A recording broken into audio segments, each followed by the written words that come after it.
ladies, and welcome back to Honey Be Real. And today we are going to be talking about relationships. Women, we're prepped for marriage from the day we are 2 or 3 all the way up until we are adults. Constantly being shown, whether intentionally or subliminally, how to be a woman and perform the duties as a wife. You receive dolls when you're a little girl, or you receive a kitchen set where you're in there scrambling and baking and doing all the things. All I've ever seen my brothers play with were tool set kits, basketballs, footballs, and sometimes on occasions water guns. Nothing that helped to embed in their minds that there are other duties that's needing to be performed inside of relationships. So with that being said, I want to help you to understanding if you're dating just to be dating or if you're dating someone for marriage. Now, unfortunately, no one sat us down as a young girl and said, look here, sweetheart, here are the characteristics that you want to be looking for in a man to determine if he is the right fit for you.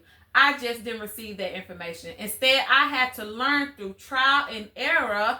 Luckily for me, I met my husband at 17, but still, there are people who are out here making the same mistakes over and over with the same type of guy and have no clue as to why this is happening to them. There are certain characteristics that you want to be looking for in a partner if you're looking to date to marry. Now, mind you, if he's just a little piece or a jump off, to hell with them. You just want to get in and get out for what it's good for. But if this is a guy that you truly like and you feel like you want to take this man to the altar, there are certain things that you as a woman need to consider before you even think about marriage with him.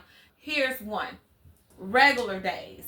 Is he bringing you flowers or cars or balloons? Is he taking you on dates or to picnics? Small gestures to say, I like you, I'm interested, and I am invested. They show that a marriage isn't surviving based off of the large gifts that you get on special occasions. However, it's the small actions that a man takes to show you that you're the one and that he really cares that helps push your marriage into the right direction.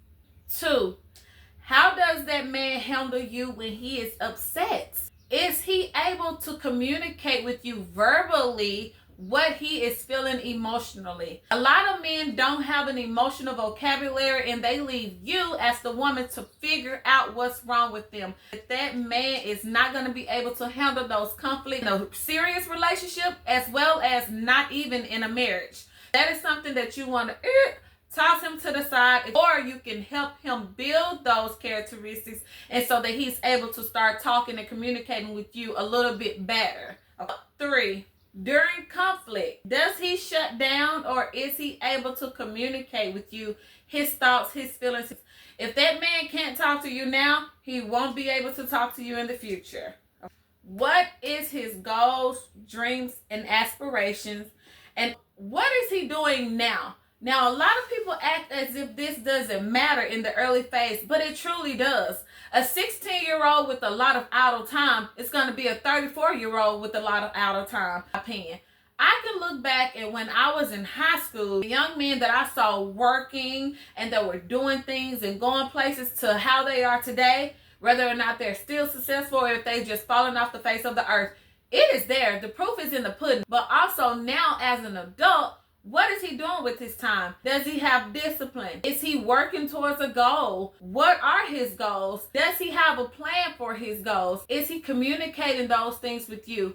Communication is a large part of any relationship, and if you can't communicate effectively, there is no chances in hell that your relationship is going to survive. Number 4, what does his sex drive look like? Now, if you're a teenager, of course, this young man just wants to bang, bang, bang you. No.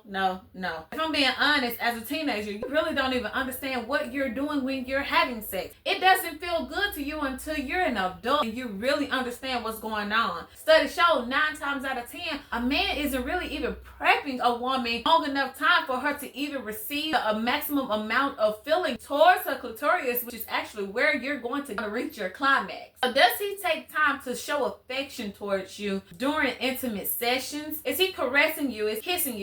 Is he making this an experience, or is he just trying to get in there and get out of there? Let him know that, hey, this is not the way that this is going, or you cannot just give it to him altogether. Another thing with the sex drive is how often is he expecting sexual intercourse with you? Now, if this man likes to go 10 times a week, you know you only got the spirit of a mustard seed, then he may not be the one for you. What you're going to do is end up getting in a situation where this man is so active that you cannot fulfill him at home. So think of the sex thing down the line, because of course we don't want to have sex with people too soon. I know a lot of people say, I had sex with my husband on the first night and we married. That is a very rare situation. And I'm telling you, that does not happen all the time. A lot of time a man's brain is wired so that he gets the cookie and he can bounce. The longer you make him wait, the more time he has to figure out who you are, what you like, and whether or not he really likes you. So what I suggest is just taking your time before you do any sexual activity. Make sure that you two at least know each other's ins and outs, the types of things that upset you, the type of things that make you sad, the type of things that you value, like the real important stuff before you even consider sexual intercourse. And that kind of leads me into my number 5. How does he handle the things that matter to you? Now, they could be small and minute to him or to anybody else, but things that are important to you, how he's handling those things. Does he really care? Does he show an interest towards them? Just think about it. Say, for instance, if you want to go to a concert, you're really big on concerts, but he's not. But he understands that you really enjoy concerts. If he really likes you, he's going to want to take you to some concerts. But a guy that doesn't really like you, that's going to be the last of his worries. He's not really going to care. So think about the guy who's showing up for the little things. That's the guy that you want to pay attention to, because he's invested into something that most people sweep under the rug. Number 6, does he remain consistent under pressure? Think about your relationship and you guys have been dating for like 6 to 9 months. Maybe you have had sexual intercourses. Maybe you haven't. You're now in an argument. You guys are going at it back and forth. What he usually do for you on Tuesdays is pick you up and take you for tacos. What he usually do for you on Thursdays is you and y'all go down to the lounge and listen to the band and live music. And then on the weekends, you guys usually take a little mini trip to Atlanta or whatever city is near you. Is he still emotionally invested in you? That is a clear sign of whether or not that man is going to be consistent with how he treats you now and in the future. You do not want a guy who's going to sweep you to the side just because things get rough. Okay? Number 7. Does he accept accountability? Things may happen.